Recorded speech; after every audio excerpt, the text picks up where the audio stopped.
Welcome, everyone, to a very momentous episode of the What Would You Change movie podcast. We are the Super Monkey Fighters. I'm Loki, here with Monkey Feathers, Papa Nugget. How's it going, guys? Hello. Good. It's going good. It's going good. It's a momentous video because we are reviewing Snakes on a Plane. And if you don't know, the TV edit for Snakes on a Plane is where we stole our name from. Because Stole our name? That sounds... Borrowed. We got inspiration for our name. Because then... You know, I'm not going to lie. I straight up stole this from that line. I guess not the super far part, but... inspiration. The monkey fighter part. So, if you don't know, this movie has a very iconic bit of dialogue. It's the only bit of dialogue anyone ever remembers from this film. But the TV edit... Samuel L. Jackson says, "I'm sick of these monkey fighting snakes on this Monday through Friday plane." So that's where we've taken their name from. Was it Monday through Friday plane or was it monkey fighting plane? It's Monday through Friday. Monday through Friday. Okay. Yeah, because I just wanted to clarify that because it's not a weekend plane; it's a business plane. Yeah. You only fight monkeys on business planes. They're business monkeys. So that's the story of our name. If you don't know it, it's not like we've kept it a secret until now. Anyway, if you don't know what Snakes on a Plane is, I mean, the name is it. I don't even think I'm going to read the synopsis off of IMDb. There's snakes on a plane. Don't question it. Just go with it. It still won't make the movie more enjoyable, but just go with it. Stars Samuel L. Jackson, of course, Julianna Margulies, Nathan Phillips, Rachel Blanchard, Flex Alexander, Kenan Thompson, Keith Dallas, Lynn Shay, David Koechner. I'm also not going to mention writers and directors because they really don't have much credits outside of this movie. So, or do they want credit for this movie? Yeah, I mean... A one and done. It's like a student film project where it was their senior showcase. The director, David R. Ellis, most known as a stunt coordinator. That's his most of his credits on IMDb. But he also directed Homeward Bound 2, Lost in San Francisco. Lost in San Francisco. As well as Final Destination 2. One thing I do want to point out with this one, because this one was a marketing masterpiece. Yeah, they let you know it existed. That's for sure. Not a success. It's a marketing masterpiece. The story is allegedly the script came across Samuel L. Jackson's desk, and he said, I will be in this movie if you name it Snakes on a Plane. So they said yes, and then that was that. And that's how they got Samuel L. Jackson to be in Snakes on a Plane. So let's go through what we would like. What we would like? Or what we liked. Here's the thing. What I liked, Samuel L. Jackson. Samuel L. Jackson is the only watchable part. You can't take mine, because that's my only like about this video, too. You could have gone first. I was going to, but then you just snatched it out of my hand. Just like Samuel L. Jackson snatched the victims out of the snakes' mouths. Yeah. We'll just shoot snakes off people with this gun. Or a taser. He didn't shoot them. He shot the guy as well. He just happened to be wearing a bulletproof vest. Yes. Yes. I mean, that's really it. Like, for me, as far as like me too. Samuel L. Jackson. Not all the time as well in the movie. Like, there are times where you're just like, okay, this is dumb, but there were some scenes where he was watchable. I'll say watchable. But I mean, this is intentionally one of those bad movies, right? That was the point of it, and that was kind of the gimmick of what was the marketing behind it, of why it was. It's basically dumb movie plot story, snakes on a plane, ending dumb plot story that doesn't make any sense. Like the plot doesn't make any sense. They get thrown on a plane. It's them dealing with animated snakes for about an hour and 25 minutes, and then that's the movie. Well, and even then, it's an hour and 20 minutes of them battling snakes, but it's like quiet scene where nothing really happens, and then just a scene where people are randomly bitten by snakes for about 10 minutes, and then quiet scene, and then scene where people are bitten by snakes for about 10 minutes, and that's... Their jokes don't land. It's just... there's nothing memorable about it. There's kind of the hero characters in like disaster movies, right? There's always the characters that you follow around. There's the main cast, and then there's these aren't just bystander people. But even them, like, they'll just trip and then all of a sudden they're eaten by a snake. Like there's nothing big or momentous that happens with them. It's just like, they get bitten by a bunch of snakes and then they foam at the mouth and die. So now, let's see. Nugget and I both like Samuel Jackson. That's the only thing that we like. Feathers? Is that the only thing that or is that the only part? Is Samuel Jackson's acting, or? No. So, the flight attendant Claire, played by Julianna Margulies, I liked her because I actually felt that as an actor, that she was a character. Well, like as an actor, well, an actress as well as a character, because I did think that it's kind of like the disconnect where you have those people who don't realize that they're in a crap movie, and so they actually act and they actually do a relatively good job. And I felt that her character was genuine, as well as she actually cared about the people on the plane, like the children, where she was checking up on them and making sure, are you all right? It's kind of a scary flight and things like that. Yeah. So, yeah, aside from Samuel L. Jackson, the moments where you could tolerate him, I did like her character as well.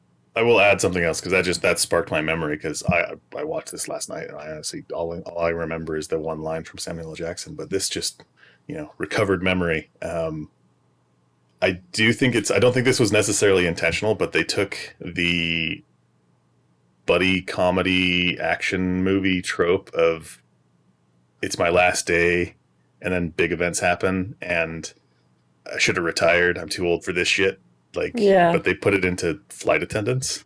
It's not like Lethal Weapon where I'm too old for this shit. And she's not even. She's not even retired. It's her last day on the job because she's going to become a lawyer.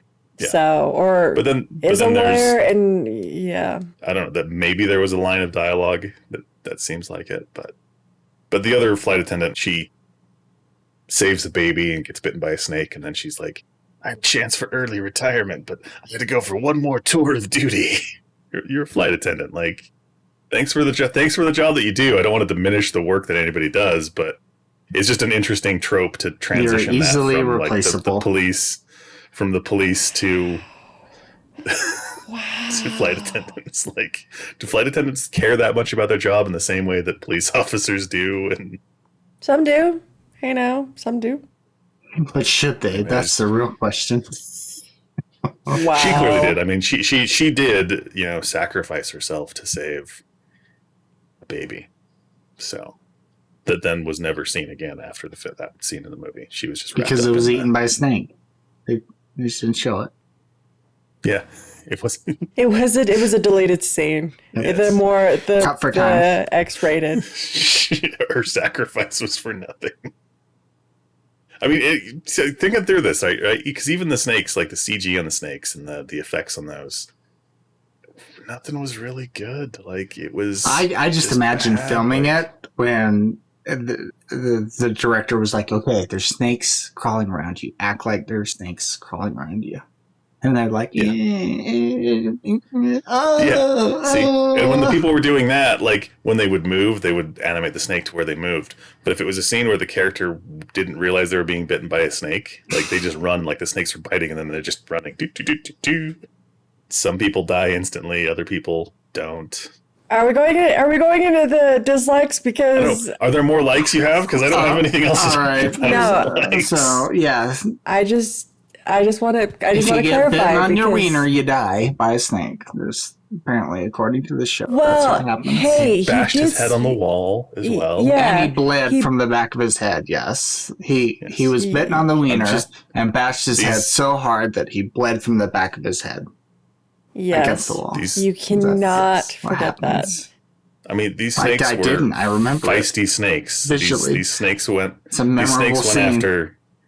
They went after some genitalia multiple times, multiple people. Because of the pheromones that were on the lays. It just riled them up. See, and this is just a case of mistaken identity. The snakes were just there for a good time. They thought they were on a party plane, and it's incompatible with people. So, I mean, the first people get attacked were partying in the bathroom. Yeah, and what pheromones make snakes want to bite people? Like, I know I'm not. That's why I'm asking. It was phrased as a question, not a statement. Leave a comment down below. Snakeologists. And so that's what I'm trying to figure out. Pheromones. Like, when I think of pheromones, I think about snakes getting freaky with each other, not going around biting everyone. And so that's why I'm trying to understand what pheromones make snakes bite. Let's look it up. I mean, I know if you know, leave a comment, but you're gonna get this. And it only pulls up snakes on a plane. Like, it doesn't even give a. An airborne sex pheromone in snakes. That's the first thing that comes up. Not biting them, right? Most reptile sex pheromone is so far described as lipid molecules too large to diffuse through the air. So they can't even. It just doesn't even work. But again, this movie isn't about those kinds of things, right? But it's trying to get to the action sequences, right? All of this is just words to get you to the action sequences. The action sequences are boring and stupid and don't do anything, and it's just the same thing over and over again. A bunch of people getting bit by snakes, and then stampeding over each other, and then that like rescue shot that has to be, thrown in there for the heroic person who's going to save someone. No, who's going to fly the plane? We're on a plane, so someone's got to fly because, of course, the pilot died. And the fact that any bystander could just, fly a plane without any 2,000 hours of flight time. Microsoft's Flight Simulator. Yeah. And that's, I think the thing that summarizes it all for me is I enjoy bad movies that are entertaining. Yeah. But this this was just that marketing grab. There was no substance at all. Really humor to it. There was no, Which is, as you mentioned, it was a successful marketing grab because they made their money back and then some. They played it on TV and they spent money to edit out the vulgarities of it. So I call that in movie world a success. Yeah, this made its money on home video and DVD and TV. I mean, even because at the end, there's a music video at the end, and I forgot this music video existed. As soon as it started playing, I was like, I remember when this came out. And it was the supergroup. It was a bunch of the popular musicians from the time who got together to do a song for Snakes on a Plane. Like, that's what this was. That was everything about this was just it's like the cross-promotion and the highlight of their career. We did a music video for Snakes on a Plane with a bunch of other artists that no one's now ever heard of. The Fall Out Boy was I don't think they were in the video. I think they produced the song and the band, but it's all a bunch of singers and musicians from other bands that were popular at the time. Were they ever popular since? All right. Anyway, I mean, that's the thing is like, it's not even so bad. It's good. That's the problem with this movie. I watched it while working on other things, and it didn't even keep my attention at all. I had to force myself to look at it. I also forgot to mention this at the beginning. This is how great this movie is. I forgot actors I actually do enjoy. Bobby Cannavale, he's the special agent back at the Home Office who tracks down the snakeologist. I actually really like that guy, but I forgot he was in this movie. Like, and this thing, anybody else outside of Samuel L. Jackson, has the benefit of being forgotten that they were in this movie. Yep. Like, you have to be reminded of it.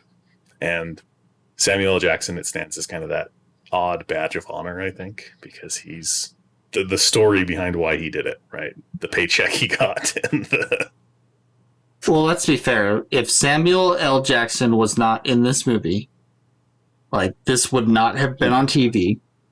This would not have received the marketing that it did. Wait, I think it would be on TV. I think it had been really specifically for TV. Like the Lifetime movies and the Hallmark. It would not have been on a channel that anyone remembered.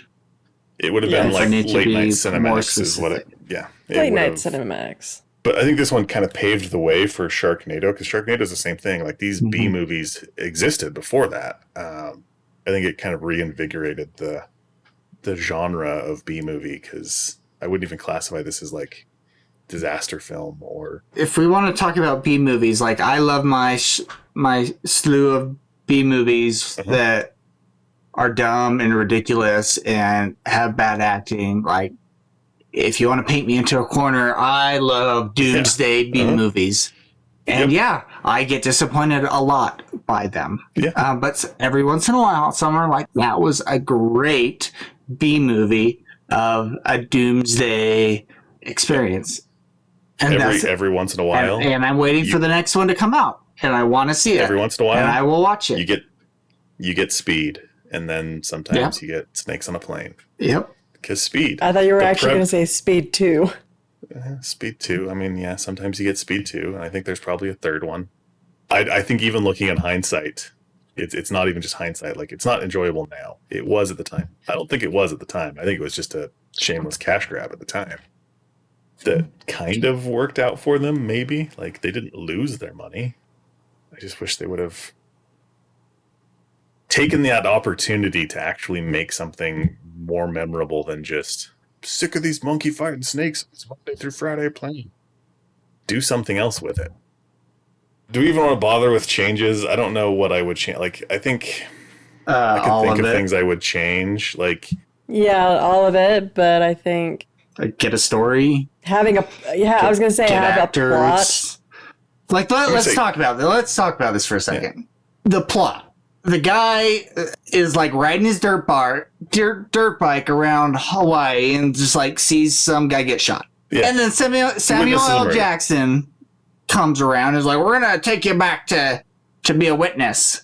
And it's like, why was the guy, why was the guy out killing people, for one, but he was going to be on trial like in like a couple days. Like, he was the mob boss and he was killing the prosecutor. Makes sense logistically. Like, on the basic premise of logistics alone. Like, he witnesses a murder in Hawaii, so let's fly him to LA because there's no courts in Hawaii. Yeah, and why is he in Hawaii?